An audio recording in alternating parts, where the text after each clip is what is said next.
Joining me live for discussion is Kidder Williams Managing Director, David Williams. Hi there, David. Great to see you. Now, you've been doing business in the Australia-China space for a long time. You've seen the peaks and troughs in the relationship and how that's affected business.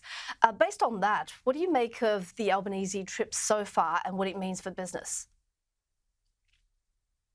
Well, look, it's very important because we've had a fractured relationship for such a long time, and that has definitely curtailed the amount of Chinese investment in this country. But just not the investment, it's the ability to export products out of this country into China for not only the benefit of our farmers, but more particularly for the benefit of the Chinese people. And we're now entering a new stage where food security is becoming a big issue in China, but throughout the world, but China and Southeast Asia in particular. So there's no time like the present to, sharpen up those trade relationships, especially insofar as it goes into food and agriculture. And I'm talking at one end at the sort of horticultural side. So, you can't get an avocado into China, for example, you can't get a blueberry into China. These are sort of obvious things that can be easily changed. But the bigger issues with respect to beef and red meat and so forth, these are things that are a work in progress because we're living in a big world where we're also reacting to Trump. So, if his 50% tariff on Brazilian beef takes hold, then the Brazilians are going to be dumping that beef into China, and that's going to hurt our farmers. So we need to sharpen up those relationships.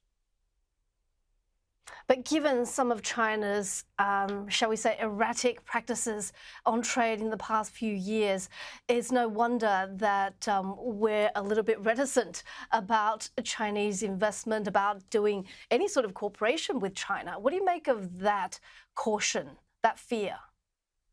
Well, I think the Chinese, partly rightly in my opinion, feel that the FIRB is not the FIRB, it's the CIRB, the China Investment Review Board, and even though the noise is coming out of the FRB is that they're now, loosening that up with respect to China, there's still a very strong perception that that is not being loosened up, and that is, holding us back a bit. So it's a two-way street.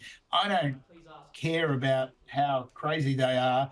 I mean, let's just treat this as business as usual and get some of these things happening. And I think, the Prime Minister, if he does anything over there, should be sending a very strong signal that, we're open for business and we're going to accept investment because, there's so much to be done in this country in terms of new investment in agriculture, especially in the north of Brisbane and right up to the top of Australia, the northern Australian provinces, getting that land developed. And the Chinese money is as good as anybody else's, in my opinion. So, but it's not just agriculture. The Chinese are now very interested in green energy. And so, we need to do a lot of work with respect to green steel, which is essentially having green made out of, steel made out of renewable energy, like hydrogen, like wind power, etc., or electricity generally, not burning coals. But the Chinese are very keen on investing in this country at the moment in renewables, and I put that down to, say, wind farms and in particular. And so again, with respect to foreign investment, the more of that we can encourage, the better. But if we take back the port of Darwin, what sort of precedent does that set for Chinese investment? Well, will we take it back? Would be unfortunate. Should we take it back?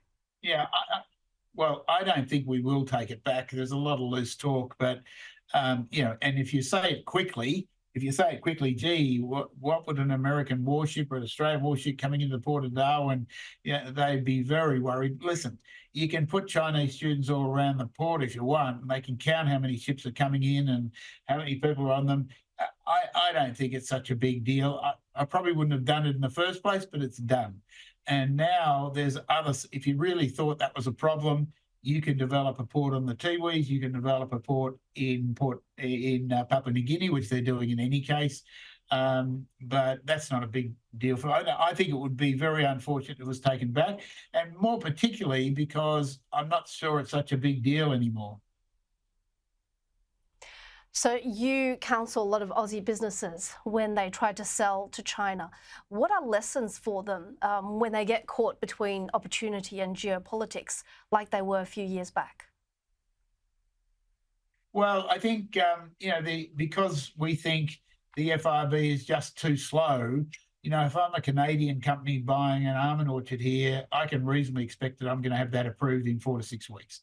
If I'm a Chinese company doing the same thing, in my mind, I got 6 months, circle around 6 months, and you can't do investment deals with that sort of uncertainty over such a long period of time. So, what I say to a lot of clients now that are interested in coming in here as Chinese is don't even start down that track. Let's find a different way to get what you want. So, for example, Australia is now very big in radiopharmaceuticals.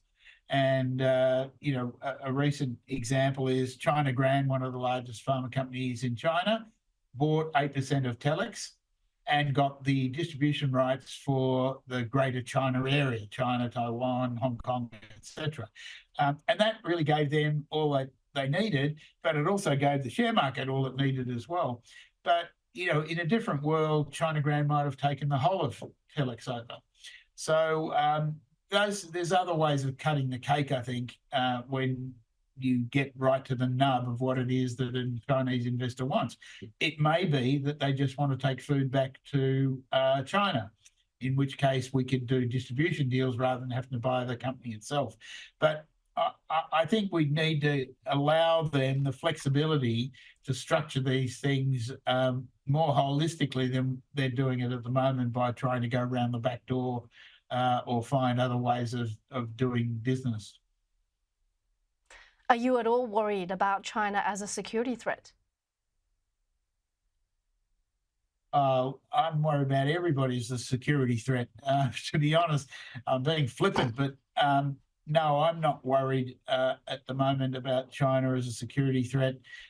We've got a great friend in the US, and China's got other fish to fry besides us. But no, I don't have any problems at all. Thank you so much for your time and your insights, and have a great day. David Williams, Managing Director at Kidder.